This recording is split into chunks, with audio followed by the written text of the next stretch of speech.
Goldilocks and the Three Bears. Once upon a time, there were three bears who lived together in a house of their own in the woods. One of them was a little, small, wee bear, and one was a middle-sized bear, and the other was a great, huge bear.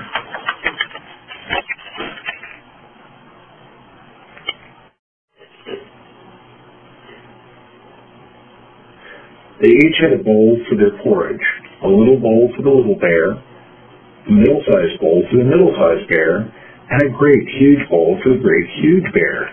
And they each had a chair to sit in, a little chair for the little, small, wee bear, a middle-sized chair for the middle-sized bear, and a great, huge chair for the great, huge bear.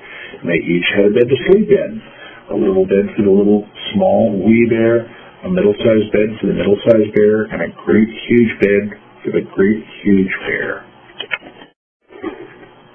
One day, after they had made their porridge for breakfast and poured it into their porridge bowls, they walked out into the wood while the porridge was cooling. And while they were walking, a little girl named Goldilocks came to their house. First she looked in at the window. Then she peeped in the keyhole, and seeing no one was home, she lifted the latch. The door opened before her, and she went in. Goldilocks was when she saw the steaming porridge on the table. The sweet smell of the porridge with roasted nuts, honey, and berries filled the room. It was so tempting that Goldilocks said without helping herself.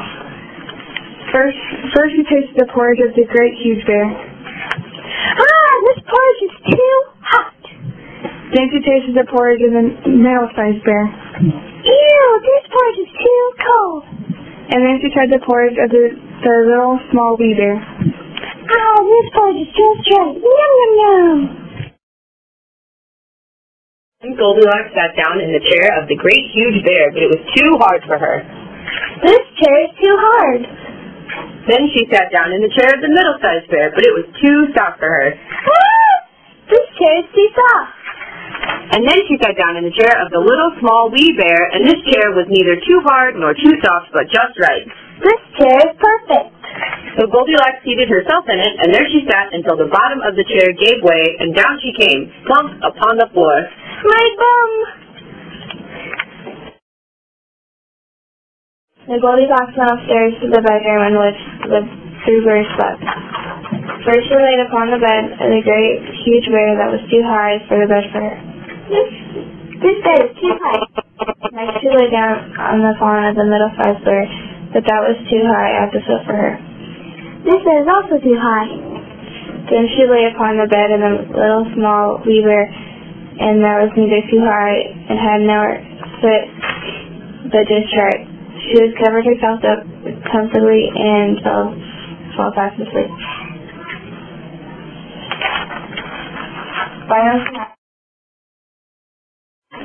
By this time, the three bears thought the porridge would be cool enough to eat, so they returned home for breakfast.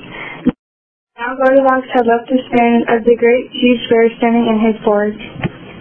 Someone's been eating my porridge. And when the middle-sized bear looked at hers, she saw that the spoon was standing in it too.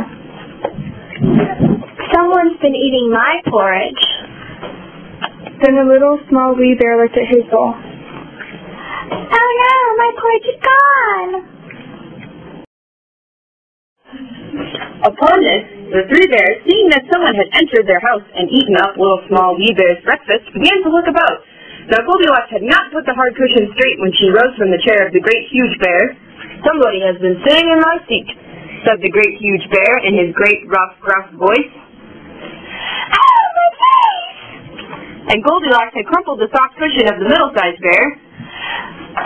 Someone's inside of my chair, said the middle-sized bear in her middle voice. And you know what Goldilocks had done to the third chair. OMG, someone's been sitting in my chair and I sat at the bottom right out of it, said the little small wee bear in his little small wee voice. It was necessary that they should make a farther search, so they went upstairs in the bedroom. Now Goldilocks had pulled the fellow out the great huge bear out to stay in the place. Someone's been in my bed, said the great huge bear in a great gruff voice. Goldilocks and Goldilocks had pulled the cover of the middle-sized bear in its place. Somebody has the right in my bed, said the middle-sized bear in a middle voice. And then the small wee bear came to look at his bed. The Goldilocks was sleeping peacefully, her long, shiny braids stretched across the pillow. Little small wee bear just started at her for a moment and didn't say anything. Somebody's been laying in my bed, and here she is. But then he cried, somebody...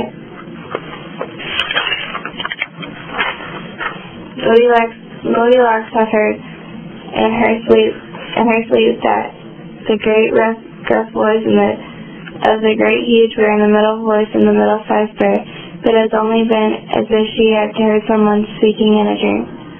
But when she heard the little small wee voice of the little small wee bear, it was so sharp and so shrill, and so like her own that it would get at her once.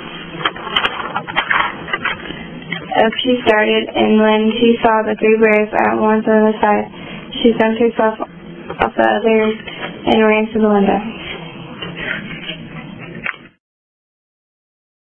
Out Goldilocks jumped and ran away as fast as she could, run, not looking behind her until she was very far away.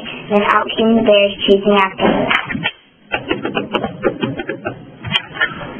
Ah! Bears! Help me! Help me! Bears! Ah! Get back here, little girl!